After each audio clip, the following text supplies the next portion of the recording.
Hey guys, it's Cam and Eamonn from Homebrewed. We're somewhere different today. We're here at Jack Nigro's brand new studio in Tuggerah. And obviously we're now chatting to Jack Nigro. Welcome. Thank you. Thanks for having me. I Thanks say for coming welcome, here. but really you're welcoming us. I'm welcoming you to my studio. Yeah. We're in a studio, but it's not the normal Coast FM studios. Yes. Tell us, I mean, we're here now. We might as well start here. Tell us a little bit about the studios. You haven't been here all that long. Yep. And what sort of inspired you to create your own studio? Yeah, absolutely. So the studio is called Sonora Studios. I set it up. I was originally thinking about this quite a while ago when I always wanted my own space where I could set things up the way that I enjoy, working and my workflow. And I've fortunately got to work at some phenomenal studios. So I tried to keep a lot of the little quirks and things I liked from all of my experiences. So we started building in October. From about April, I'd been in here working with a lot of local bands, some from Sydney, Wollongong, Newcastle as well. And then officially we launched only 5 weeks ago. And it was really cool. We've had a really good response from a lot of local artists reaching out wanting to record here. But the big thing was, I think as you do, it was always a bit of a vision to set up things exactly as I would want them, being a producer, engineer, and really just catering an environment for artists to feel really relaxed and they can just be at their most creative. I was really interested in that when I was reading kind of about Sonora Studios and what it came about. And I suppose it makes obvious sense that each producer would have different styles and workflows. But to the layman, could you explain why it's important to set up a space specifically to cater for your style of producing and engineering and mixing? Yeah, absolutely. So when I'm referring to, I guess I set up a space that suits my workflow, that is for bands to be able to record live is a big thing. So a lot of the bands I work with are, surf rock bands, indie punk, grunge, a lot of that world where the majority of the time they play together, they rehearse together, they play live together. So with the setup here, we've got the big live room where we can have a few of them in at the time. Upstairs, there's the rooms where we can put all the guitar amps. So we can have a 4 or 5 piece band playing live and have complete isolation in the recording. So that was a big thing workflow-wise I wanted to do. Then more on the artist side, it was what we were talking about before we started filming was the nice, open, relaxed space too. I don't like, some studios can be real dark and dingy and have that grungy feeling, which isn't aesthetic and cool, but I didn't really like that feeling. And then on the flip side, I don't like those studios that are like really hi-fi and everything's like $1 million and you feel like you're in, you feel like you're visiting the Apple store. So I tried to almost make this feel like you're in your lounge room, but in a really nice, open, relaxed way. Everything's neat. You can see where everything is. Everything's comfortable. So that was the environment I wanted to create. And yeah, workflow-wise, it was more the ability that I can record bands live and have up to 20 different microphones recording things at the same time. Yeah, cool. And I mean, to those listening and not watching, if you're watching on YouTube, you'll be able to see a bit. But it is, you've definitely delivered on that ambition in terms of creating a relaxed. It's a very nice, relaxed, comfortable space. So, yeah, the couch is pretty good too. The couch, that was probably the thing I was most excited about when I came across that. I saw it instantly. I was like, oh, this has to be it. And I shared it to a few friends of mine and they loved it. And I think I was most excited when that got delivered more than any piece of equipment. So, yeah. Out of the thousands of dollars, tens of thousands of dollars of equipment that's, if not hundreds of thousands that are stored in all recording studios and this one as well, it was the couch that excited you the most. That was the thing that excited me the most. Yeah. Speaking of other recording studios, you've obviously just touched on just open up your own studios, but you've worked previously at the Grove in Somersby. You've also worked out in Sydney a little bit as well. Yep. How did you sort of get started in your audio producing, sound engineering, whatever job title you prefer? Totally. How did you sort of get started in that world? The funny thing you mentioned was the thing about when you said the job title. I remember, like, I grew up here on the Central Coast and I'd go to those careers days and I was into recording when I was like 16, but the schools weren't as prominent yet, like the JMCs and the AIMS. They weren't as big yet. I remember walking around looking for like, do they do anything about like recording or like audio? But I didn't even know what title to ask for. And then shortly after school, my friend found an audio engineering course at JMC. I'm like, that's the thing. That's exactly what I was looking for. So I studied at JMC. I did a Bachelor of Audio Engineering there. And then really fortunately, the Grove Studios, which is if not the biggest, easily in the top 3 biggest studios in the country. Probably it would be the biggest residential studio in the country where you can stay there. That's not too far from here. It's just up in Mangrove Mountain. And I reached out there asking if I could intern or help in any way. And the new owners had just set up there, and there was a great opportunity for me. I just used to come in on the weekends and, you know, make coffees for the artists, do shopping runs, a lot of alcohol runs it tended to be, water the plants, help people put microphones on stands, just the most basic tasks. But because of the caliber of the studio, there were world-class bands. Like Daniel Johns was the first artist in the studio when I walked in, and I was like, oh my God, I shouldn't be here. So not that I worked with Daniel Johns, just, you know, helping, you know, very basic stuff. You've got his coffee and alcohol. Exactly. So I was there for a number of years, went through the ranks to be the in-house engineer, the manager there, built up my own credits and, you know, working with a lot of great local artists where I was the producer's kind of the top of the hierarchy. So was kind of producing for a lot of independent local artists while I was also starting to assist or engineer, which is like the second or third in charge on the big records, like, you know, where they're there for 5 weeks straight and you're talking like the top bands in the country. So mixing those two things together, fortunately built up a good credit base, a client base, and then I set up a small studio in Sydney. There was a good opportunity for me to start leasing a room. Was there through most of COVID. But I wanted to stay on the coast. I love it here. All my friends and family are here, and the commuting was obviously a bit. That's when I started thinking about, I really want a space that's a bit bigger than what I was leasing. Started looking around, and then I found this property to buy and set up here. Yeah.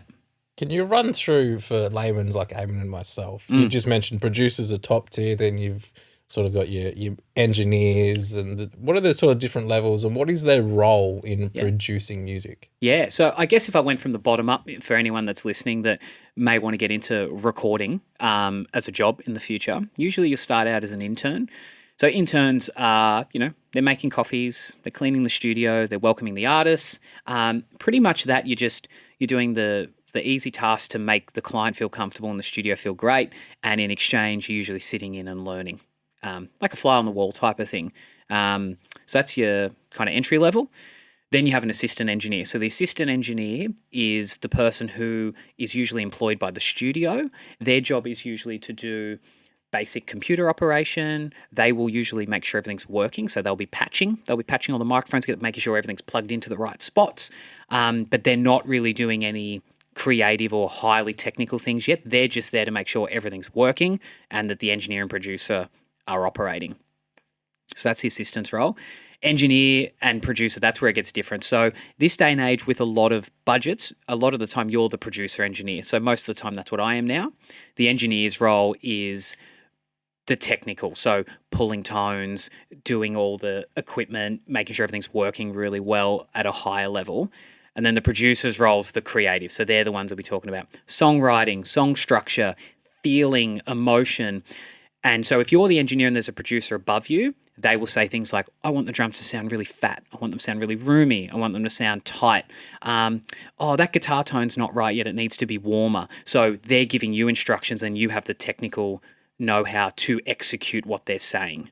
A lot of producers aren't even engineers. They don't really know a lot of the equipment. Sometimes they're, in bands, or they're just a really good songwriter or something. So your job is to use your technical know-how to link their words to sounds. So they'll go, I want my kick to sound fat. It's like, well, fat probably means this. So you tweak. What about this? Like, yep, that's it, thanks. And that's the separation of the roles. Interesting. That was a really good way, as a student of. Then I just really understood that, and I mean, when you told the story about being young and walking around these careers fairs and like not knowing where the thing for you was, I was just thinking it's like so crazy that they expect us to have this figured out by age 17, 18, and then it's like you don't even know what you could, like you said, you couldn't put your name, you couldn't put your finger on what it is you actually want to do, even though you had a concept. Yes. And so hopefully this chat, if someone's listening out there and they're in school or whatever else, and hopefully they've maybe been able to put their finger on a career path that might interest them. Absolutely. And, if you're listening to this and you're like, oh, I love music, I love listening to music, I feel like I know a lot about music, but I can't play an instrument. Doesn't matter. Like, it depends on the role, type of producer you want to be. So some producers like myself, a lot of the time when I'm recording bands, I don't pick up I can play instruments, but I don't pick them up. Like my job is to capture the band. Other producers, though, maybe the more singer-songwriter producers, they will work with an artist one-on-one where the artist can only play guitar. So it's their job to play lead guitar, bass, percussion, keys, drums. So if you are listening to this and you don't play an instrument but you love music and would like to work creatively in music, being an audio engineer can be the exact role. I know phenomenal engineers that I don't think they can play any instruments. I've never seen them do it. So great career path potentially for anyone listening that loves music. Very cool. And, we can never have too many of them. It's so good to see, this space you've created on the Central Coast, and you've come from this fantastic studio at the Grove up into Summersby and Mangrove Mountain there. As someone who's been in and around the scene on the Central Coast for so long, what's your perspective on it in 2023? You've been in Sydney. You said you wanted to return because you loved it here so much. So really interested to know how you're thinking and feeling about what this scene looks like. Yeah, totally. I think I did grow up here, and it's probably, a lot of people listening probably even remember, the era recently where like half the people winning The Voice in Australia's Got Talent were from here, Fletcher Pillen, Ellie Drennan, Chris Eden. Like it was like 3 in a row. Yeah. So the quality's always been here. You've got, like the Evoca Markets has always been a really good stomping ground for, the singer-songwriter types growing up. The thing that is getting better here, which I'm loving to see, is now venues and opportunities for bands. The talent's always been here.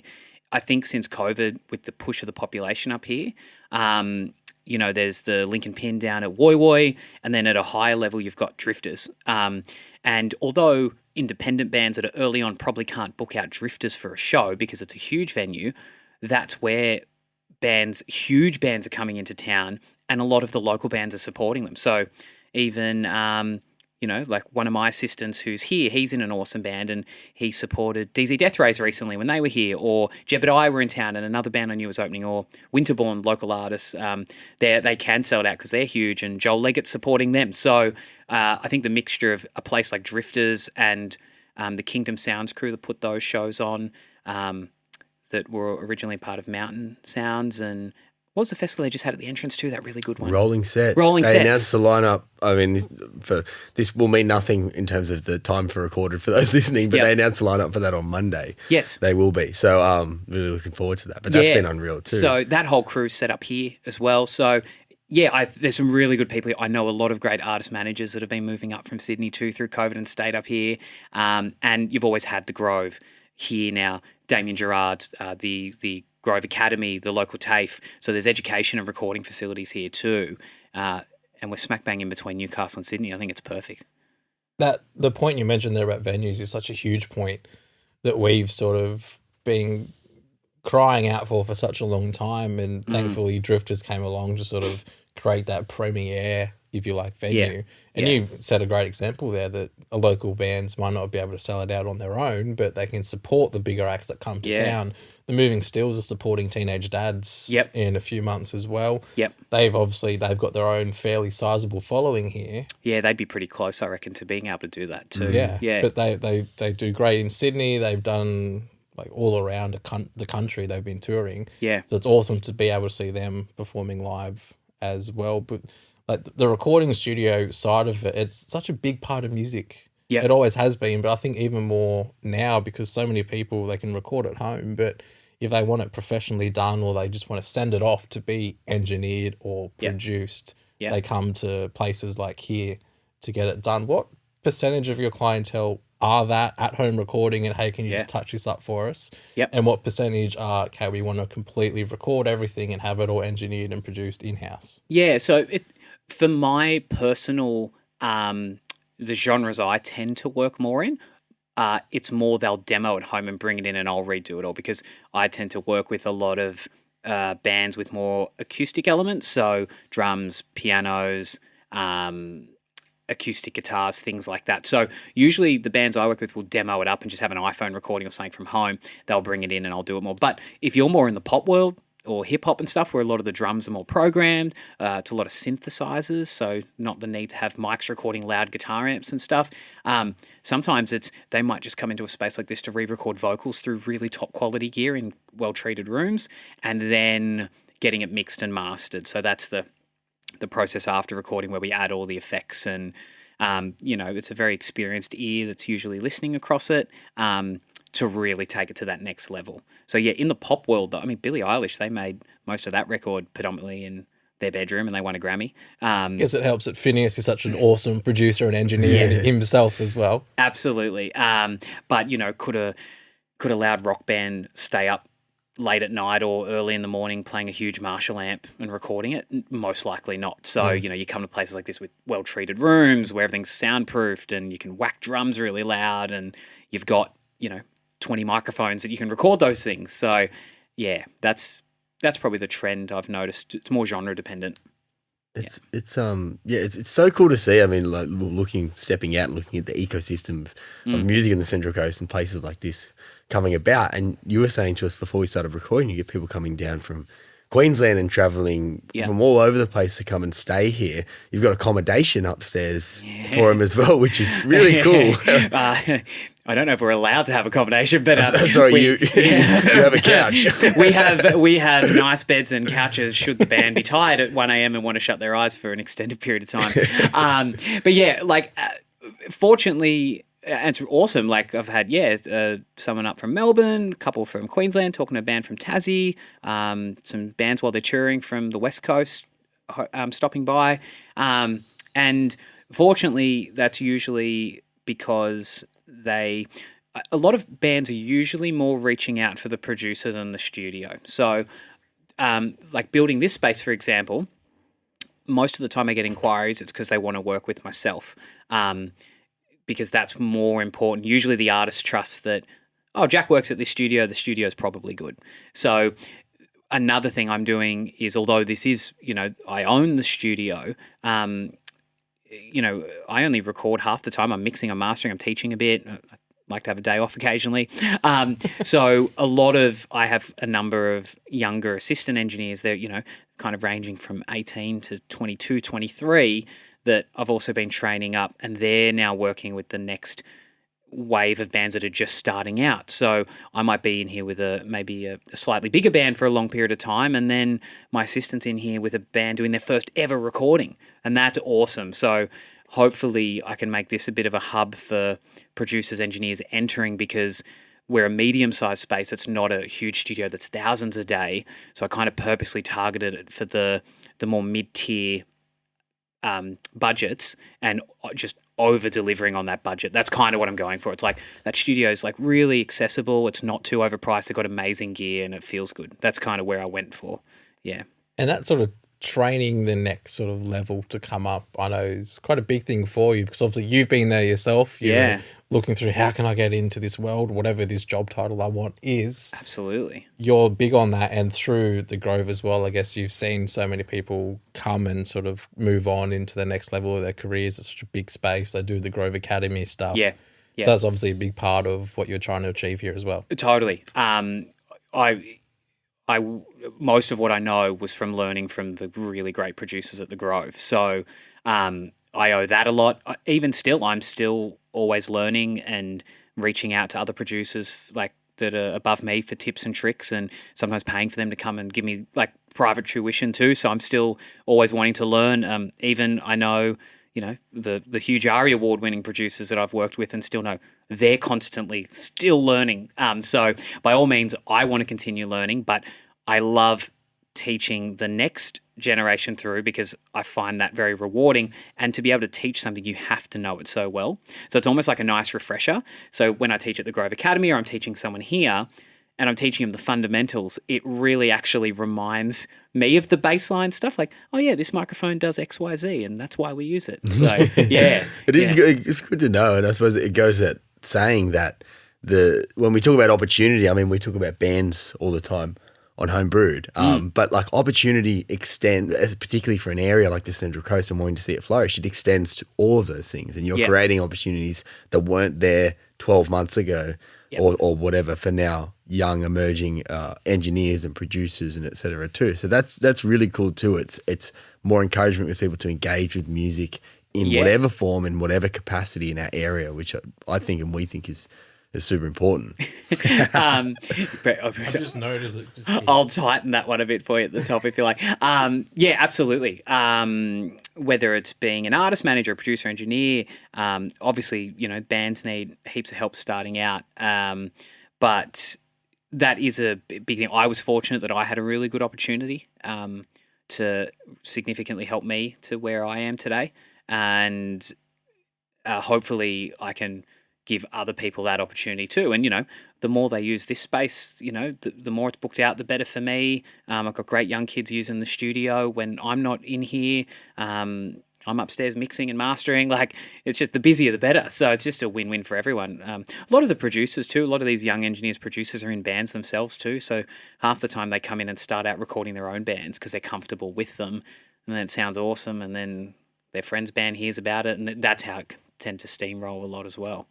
That's really cool. And, Yeah. and in terms of like a band coming into the studio, do you have is there like, you know, what's a session with Jack Nigro start with? Because when you were speaking about the producer side to it, I suppose it's something I hadn't had properly defined to me before. And it's also it's about feeling out their emotion and then helping them put that into their music. So there's this whole emotional side. There's obviously the technical side. There's everything in between. What's that like when you get a new band in and they're kind of laying out to you what their plans are and what they want to achieve? Yeah, I think so. Always before a session, I'll at least have heard a demo. If they don't have demos, jumped on a call or a bunch of email chains, like specifically asking for references is a big one. So references is me going, hey Cam, like really keen to have your band in. Before you come in, can you just make me a Spotify playlist of like, you know, a couple of songs or as many songs as you want that you're really liking and you may roughly want to sound like. So they might send me something and it's got a June Rats song and a 1975 song and it's got these different elements. You're like, okay, they're a grunge band, but they like the 1975, so maybe they want to play with synths a bit, like whatever the combination is. But yeah, that's the big one, getting their references early and building a bit of a vision, because you can come in and record something and make it sound like anything. It's like I could record a country singer-songwriter and make them sound like a grunge band if I want to. So building that vision early is the main thing, and establishing where you want it to go. And then from there, you just use your experience and you kind of know how it's going to get there. So yeah, before coming in, it's all about the vision, the reference, getting everyone on the same page so that I understand what they want. Then when they come in, usually you then start in terms of actually how we record. It's usually working with the most fundamental instrument first. So for rock or surf rock band or indie stuff, usually it's drums, because that's the big loud instrument that's holding it all together.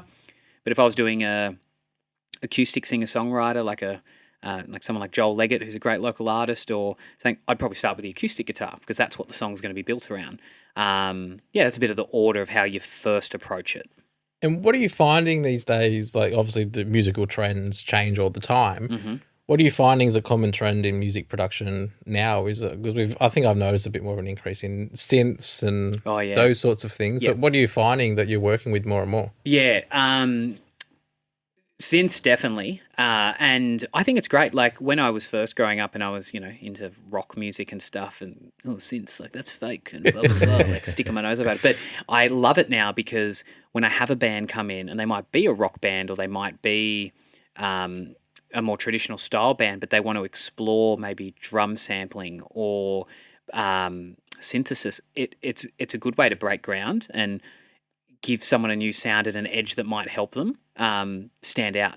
So a common trend I've noticed a lot is, especially I'm loving a lot of the artists right now that are like singer-songwriter, like a Phoebe Bridgers or a Holly Humberstone and stuff like that, where you've got this artist that's clearly wrote a song on a guitar and you can hear that in the production. The song is mostly her vocal and the guitar.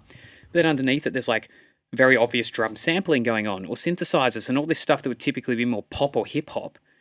But it actually works really well under a female singer-songwriter or a male singer-songwriter. So when you're doing production like that, you'd be really careful where it's like, okay, the focus is the singer and the guitarist because that's how they wrote it and that's probably how they want it portrayed. But then underneath it's like, oh, there's a really weird drum loop going on over there and there's a weird synth playing the vocal melody in this ear and that just supports it. So yeah, in terms of where the trend I've noticed, people are really embracing technology and fake virtual instruments to be actually used in a very creative way that doesn't make it feel unauthentic and unreal, if that makes sense. Yeah, I know exactly what you mean, because it's like, I remember however many years ago when a lot of these instruments were first becoming or being popularized, and then there was that perception of laziness or whatever else. But the way that it's been crafted since is now it's like, it's not laziness. They're not just trying to make themselves sound better because they can. It's like this is a whole new form of creativity that people are now using, and they're using these in ways that couldn't have even been conceptualized probably, 20 years ago or whatever else. And now they're really prevalent in a lot of modern music. Absolutely. I think even maybe when I first started 10 years ago, being a guitarist in bands, if bands want to do synths, I might be like, oh, you sure you want to like do that? That's going to make it change. And now I love it. And synths are so broad, then they can sound so different. I actually find it more challenging going in and finding the right synth sound, while it's easy to just plug in a guitar and off you go. So I had a great artist in the other day who's starting this new project. She's a local girl to keep an eye out on. I won't say her artist name because she hasn't announced, but her name's Eliza Schramm. And she's like, I really love grunge music. Like, she loves Violent Soho and Juno, but she's like, but I really want electronic elements in it. Like, she's like, I really want to, she's like, is that crazy? Like, can I do that? And I'm like, of course you can. So we basically recorded a rock song, but had like, fat synths playing the bass melody and underneath following the vocals. And it's cool. It makes it sound like, you listen to it, you're like, well, that's weird. What's this? This is different. And it grabs your attention. Yeah.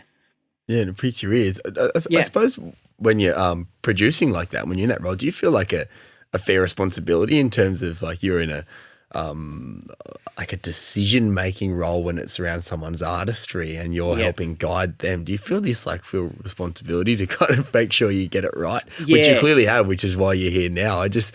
I'm thinking from my perspective, like, man, I would feel a lot of responsibility.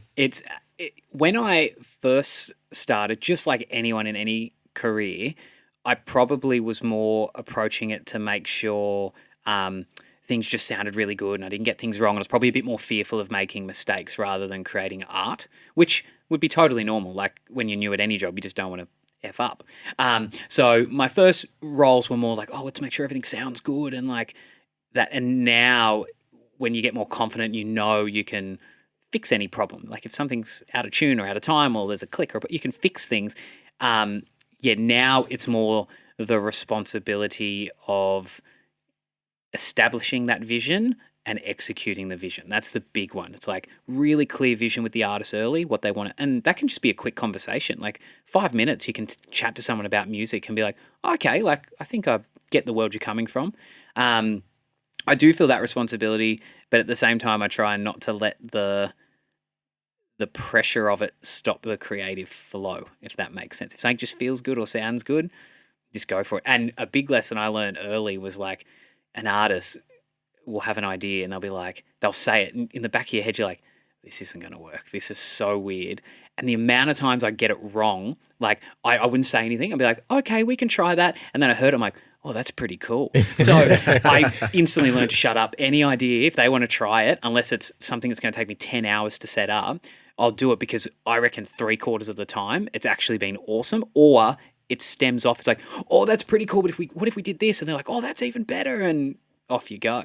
It's funny how some musical genres just work when they cross over with each other. I remember hearing, I think it was Marshmallow. Is it Marshmallow? Is that what I'm thinking of? I'm not This sure. is your story. Maybe it's not Marshmallow. I can't. But it was basically like an electric act with like a day to remember. They sort of collabed on a song, like a heavy rock act, and I was like, why does this work? I think I do. I know. I don't know. I can't answer your artist question, but I know that what you're talking about. Yeah, and I was like, why does this work? Like it just worked really well. What did you think was about it that worked for you? What did you think? I don't know. Yeah, obviously, but it felt good. It felt good to listen to. Yeah, it was because I think I've sort of during your early teen years, you sort of get into a bit more of the heavier sort of Rise Against kind of like grungier type music.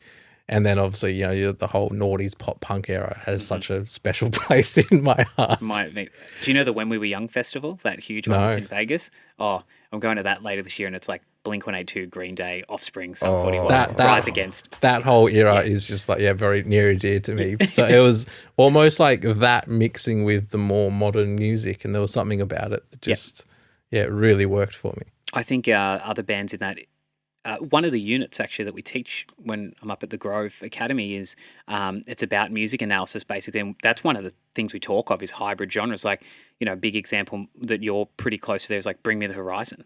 They were a hardcore band when we would have been in high school, like just pure hardcore. And then they started adding synths and all messed up vocal chops and production. And they broke into the commercial market because of that. And that just took them to a new level. And maybe there's some OG fans who are like, oh, they sold out, this, that. But they've tenfolded their listeners. So that's another great example. Or even, an Aussie band that, I'm trying to think of a big, like a Sticky Fingers. They're arguably one of the biggest bands in Australia for the last few years, and some of their stuff has like heavy, like hip hop style drums and production going on and synthesis, and I love it. I think it's great. And I suppose on that note, like we're talking about how much music transforms and changes over time. How do you, as a producer and an engineer and someone supporting bands, like? So I heard something the other day, and it was like most people's music taste is established and set in stone by like their 30s, early 30s or something like that. And that's why everyone's like, Triple J's gone to the dogs. But then the next wave of young people are loving it. Yeah, exactly. And it detailed like scientifically, like this is what happens in most people, blah, blah, blah. Obviously creatives like yourself are kind of outside of that because you're always engaging with and bands and stuff like that. But how do you have this kind of thing in your mind where you're like, I've got to keep on top of what's happening and not just, sit back into the things that I'm comfortable and grew up with and that I love? That is a really, really good question. And something I've like really tried to be aware of and thought of too. Because you're right, it's really easy to, I've only been doing this for about 10, 11 years, but even in that time, things have changed. And I think because I get to listen to a lot of references from artists, I'm kind of noticing trends. So that instantly puts popular things in my face, which I love. And just as you said, just being really mindful of listening to new sounds. What are the trends you're knowing? And when you hear something you're not familiar with, to study it a bit. And that, I think recently that was a bit for me where I did a lot of surf rock, grunge rock, and was super comfy in that lane. And I've been doing a lot of singer-songwriter stuff that lately I've been giving references that I've like production things I've never heard. But when you do this for a while, you tend to know the skills that if you hear something, you can replicate it. Like if I sit there and listen to a track, I'm like, geez, that's an interesting sound. If you give me an hour, I can probably figure out roughly what they did. So, I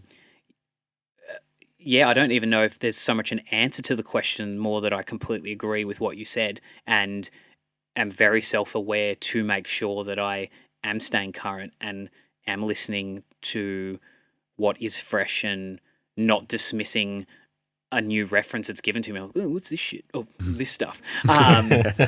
We can cut that out. It's fine. We'll get away with it. It's fine. Just don't go any further. Yeah, we're on the line. Don't cross it. So I just think that's a really good point.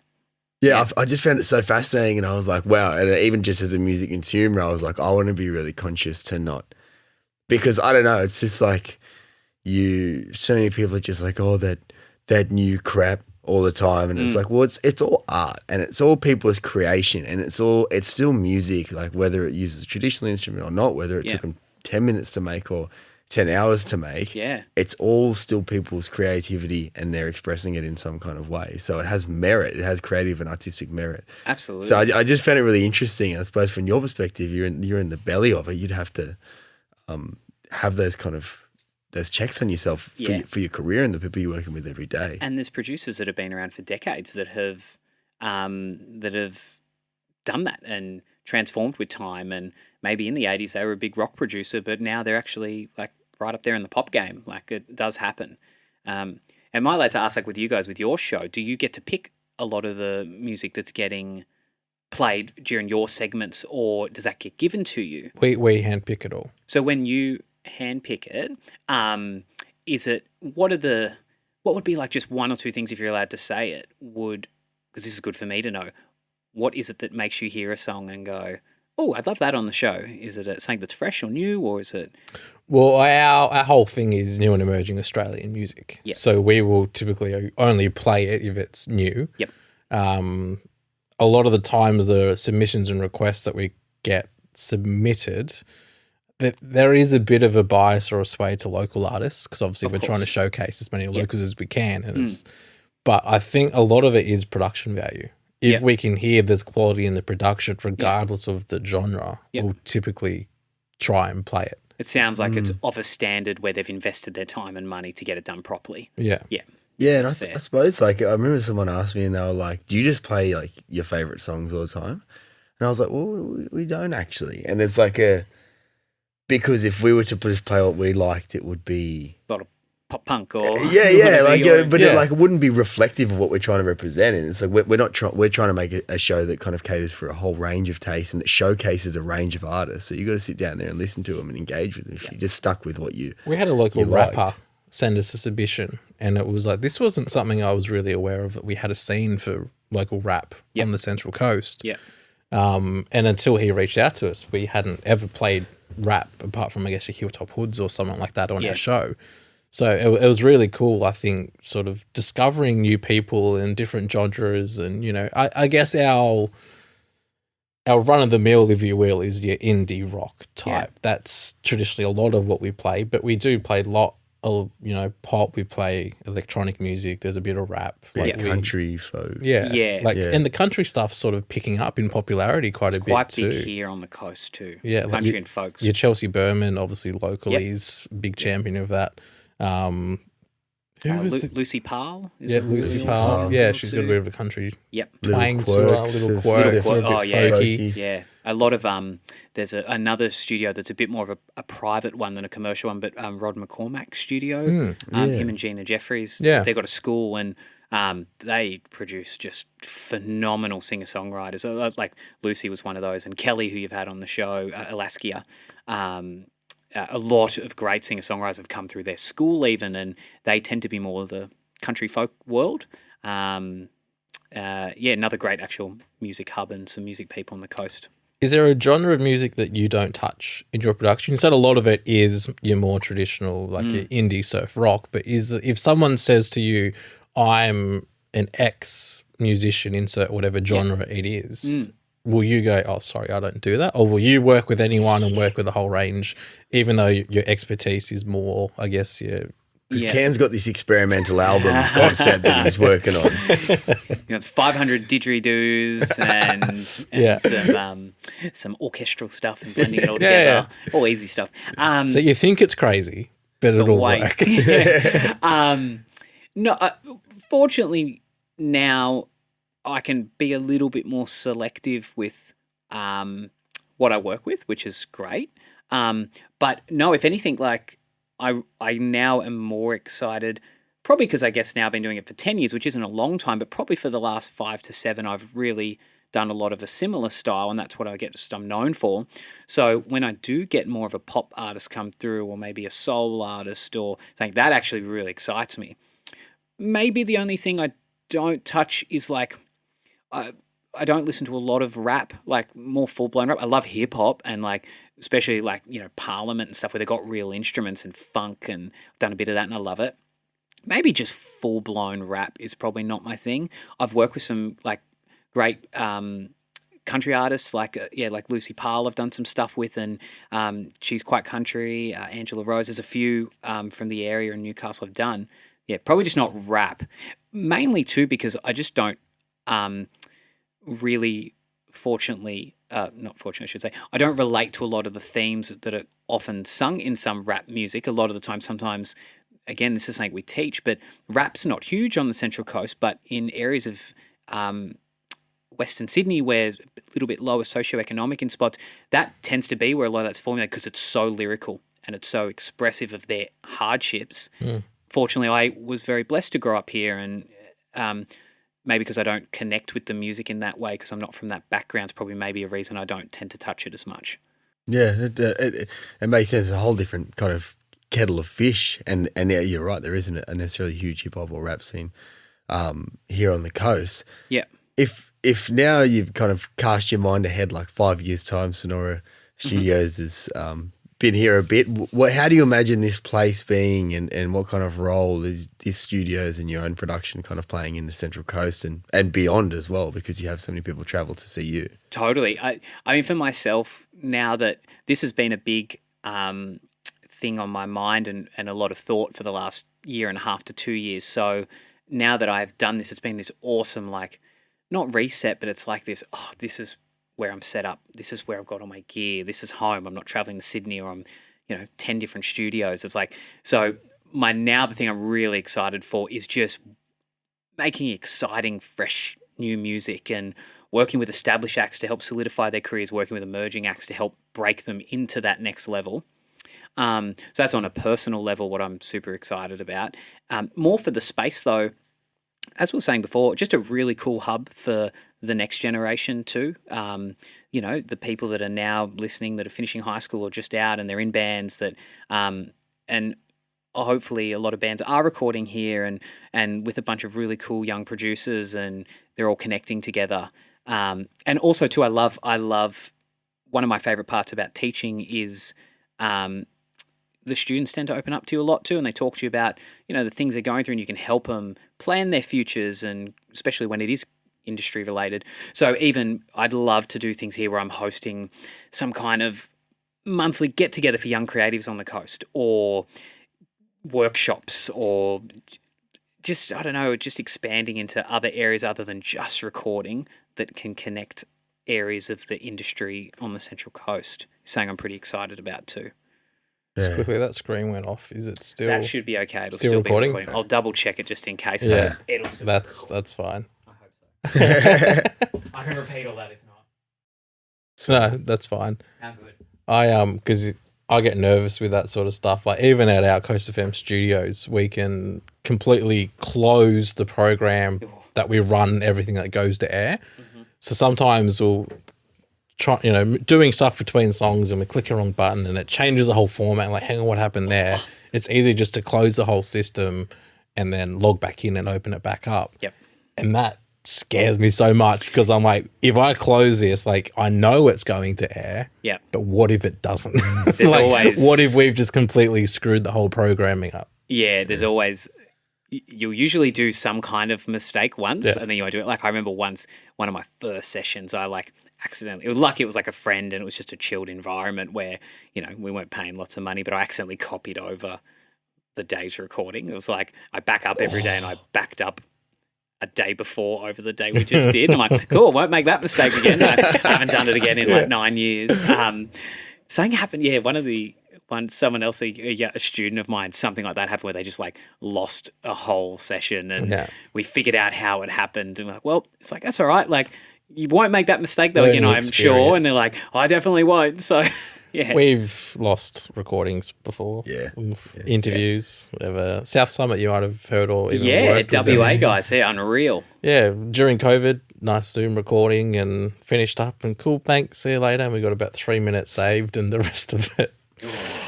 And you not can't, there, like, and at that point you can't get them back in. And we've done it multiple times. Yeah, we also did an interview where I had plug and play type the Rodecaster, Rodecaster Pro, but I had the wrong input selected in my DAW, so it was coming out of my laptop microphone as opposed to the nice professional microphones we set up in front. So sounded that was nice and roomy. Yeah, so you make those mistakes, and you double check and you move on, and learn from all these things. You mentioned, so we've touched on a few names that you've worked with in the past. This is your chance now to name drop. Oh, who have you sort of over your 10 plus year career? Who have you worked with? That sort of, what session have you enjoyed? I don't want to top favorite sessions, but what sessions and what bands have you really enjoyed working with? I guess if I was talking about some that felt like a baptism of fire. Pretty early in my career, maybe when I was only about 5 years in, I got to engineer an album for DMA's, their second record for now. The producer, Kim Moyes, who's one half of the presets, he was the producer. Yeah, so he is fairly technically proficient by all means. Like he does know what he's doing with this gear, but I was the in-house engineer at the Grove. They wanted to record to tape. It was a very big session with like 2 drum kits set up and 40 mics live at a time. Wow. So that was a huge step, and I feel like when I got through that one, I was like, okay, I can do this. Another one I did, up at the Grove, did Amity Affliction's latest record. Again, I fortunately did listen to a lot of heavy metal growing up, so I was very familiar with them and the genre, but I hadn't actually worked on a hell of a lot of heavy metal, more rock and indie rock. So I was a little nervous with that, but fortunately knowing the genre, I think that helped me a lot. And again, same thing, it was just such a big session and such a big band that when I did go through that, we're recording drums, like, oh, the drums sound great and everything's sounding good. You're like, oh, okay. And so that was awesome. But, getting to foster in the last couple of years, I've worked with a lot of great Sydney, Central Coast, Newcastle kind of bands that probably the tracks I did help break them through. Not by any means that I was the key factor. It was a bit of timing, luck, and that you were of a level to help get their song sounding great. But bands like the Terrys kind of blew up when I started doing some stuff with them. Pacific Avenue, Surf Trash from Newcastle, local artist Joel Leggett, who does really, really well. I did his first album when he was still in high school. So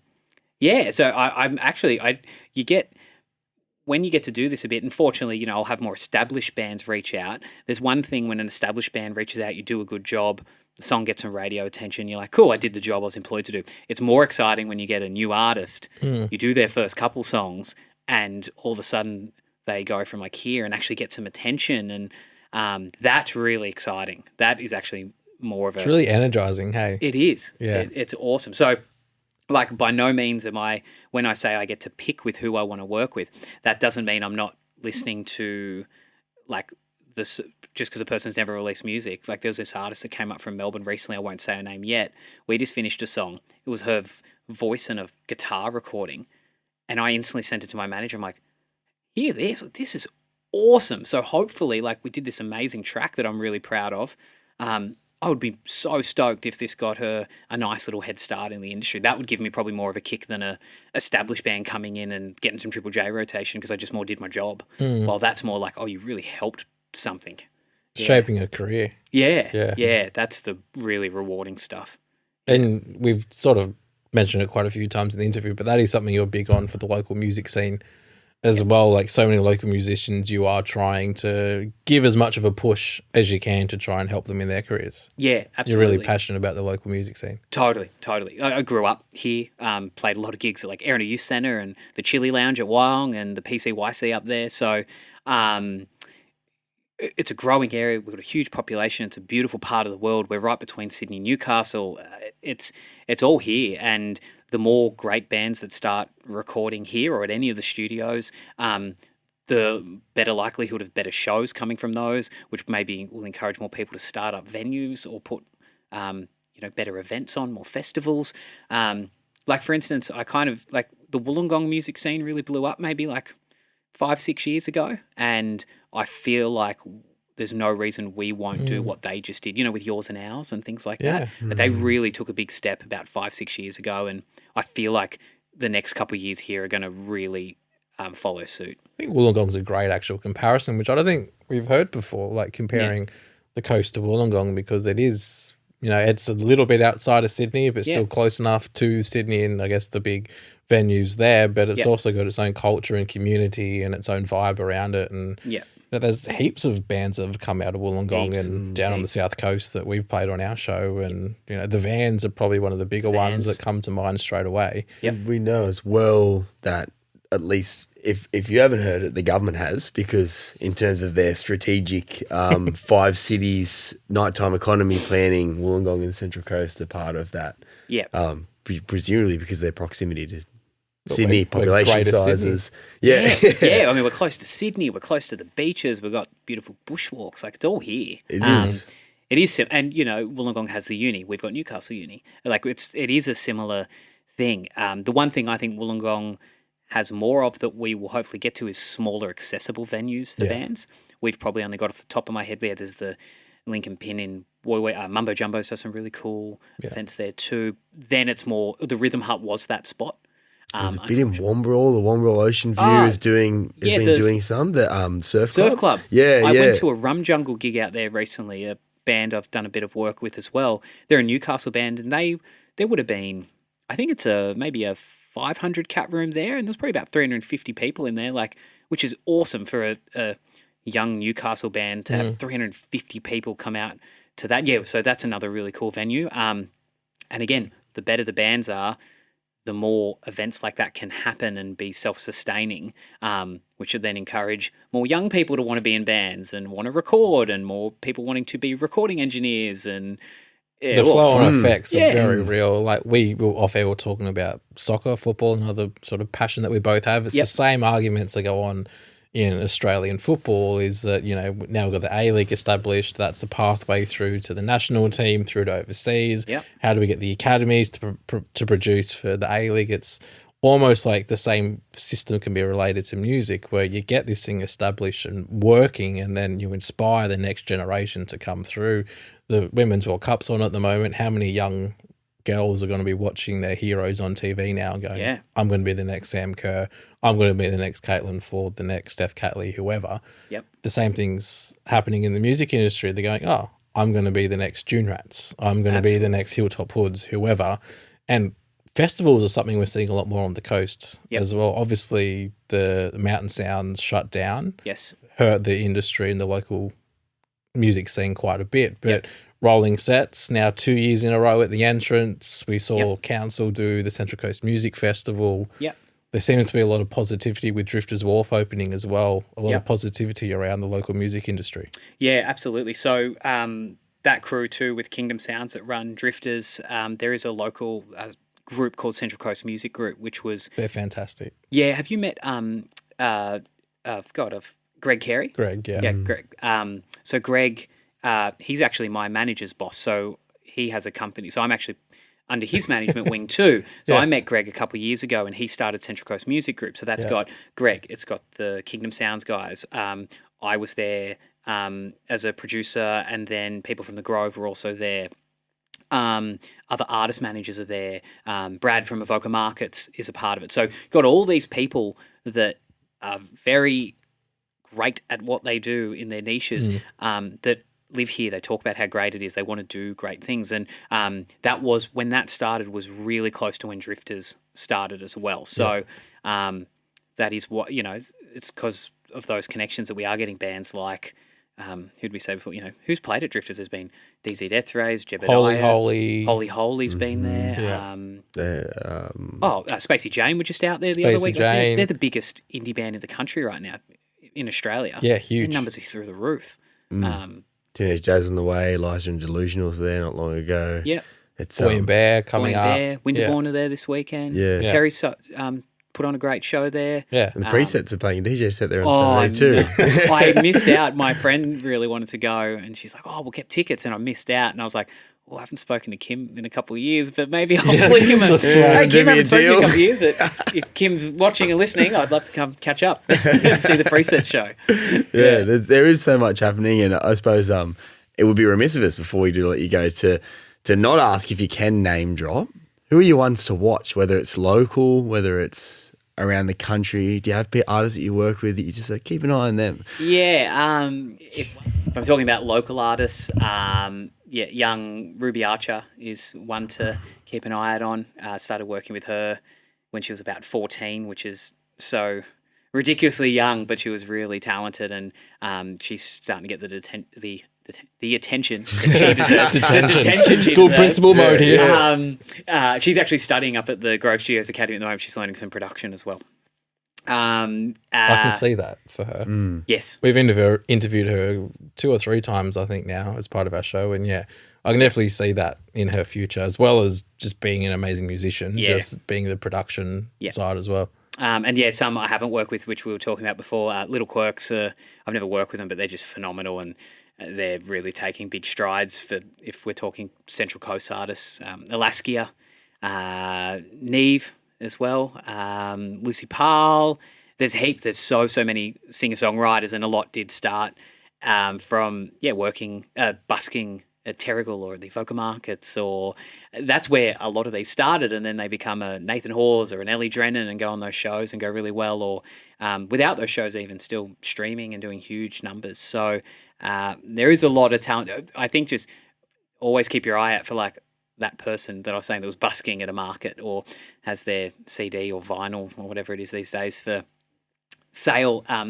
That's where a lot started. That's where a lot of them built their craft. Winterbourne, who have the big show on, well, this is airing a couple of days, but this Saturday, Winterbourne are playing. They started, I don't know if you've ever seen the videos when they were busking in Sydney.